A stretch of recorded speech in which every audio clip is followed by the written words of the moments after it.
Sabe quando a gente ouve a palavra resiliência? A primeira coisa que vem na cabeça é, sei lá, aguentar firme, né? Suportar uma queda. Mas e se a resiliência de verdade não fosse sobre suportar o tranco, e sim sobre recriar? A gente vai mergulhar hoje numa análise que vira essa ideia de ponta cabeça. Ela mostra como o tombo pode ser, na verdade, o começo de tudo, o ponto de partida para redesenhar a própria realidade. E o ponto central é exatamente esta ideia aqui. Pensa um pouco nisso. Resiliência não é só absorver o impacto, é usar o próprio chão como se fosse uma prancheta para desenhar um caminho totalmente novo. Essa frase muda completamente o nosso conceito de superação e é a chave para entender a história incrível de transformação que a gente vai analisar agora. E no centro de tudo isso está Orlando Freitas Neto. Faz um ano que ele perdeu a visão. Para muita gente, isso seria um ponto final, certo? Para ele, foi o ponto de partida para o que a fonte chama de uma transição existencial. Então essa não é uma história sobre o que ele perdeu, mas sim sobre o que ele decidiu construir a partir desse momento. Ok, então, como é que uma crise vira um catalisador? É exatamente isso que a primeira parte da nossa análise vai mostrar. A ideia aqui é que a perda não foi um obstáculo, mas sim a fundação, a base sobre a qual algo completamente novo pôde ser construído. E o primeiro passo nesse processo foi o que ele chama de desconstrução do eu. Em vez de ficar tentando recuperar o que tinha sido perdido, o Orlando reavaliou tudo o que ele era. O objetivo não era restaurar o passado, mas, como a fonte mesma diz, fundar um novo presente. É uma mudança de chave total, uma virada de paradigma. Mas, beleza, como é que se constrói um novo presente do zero? Bom, a resposta está numa mentalidade bem específica. A mentalidade pode ser. Aliás, o próprio nome do programa do Orlando já entrega toda a filosofia por trás dessa reinvenção dele. E este slide aqui mostra a diferença de um jeito brilhante. De um lado, a gente tem o foco naquilo que não é mais, que só prende a gente na alimentação. Do outro, o pode ser, que enxerga o futuro como pura possibilidade. O pulo do gato aqui é que a limitação deixa de ser uma barreira e se torna um campo de experimentação.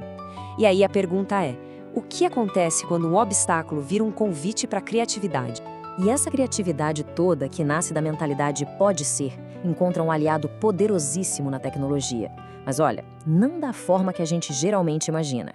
Vamos ver como a inteligência artificial acabou se tornando uma verdadeira prótese cognitiva para o Orlando, uma extensão da capacidade humana dele. E essa frase da fonte é fundamental para entender tudo. A tecnologia aqui não é uma substituição, não é nada distópico. Pelo contrário, é uma ferramenta de empoderamento. A IA não devolveu a visão para Orlando, mas expandiu a percepção que ele tem do mundo de um jeito completamente novo.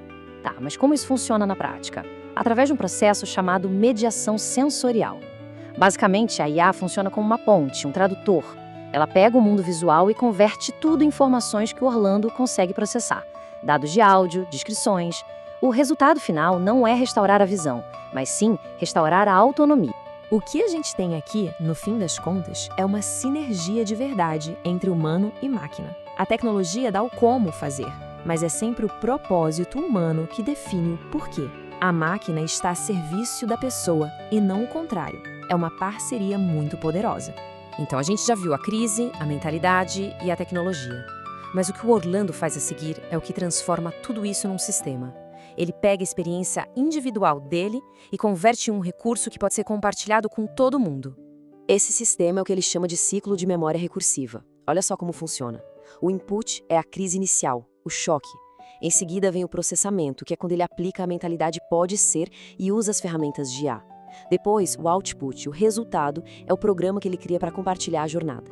E por fim, a recursão. O feedback que ele recebe das pessoas é reinvestido no sistema, transformando uma dor que era só dele em sabedoria coletiva.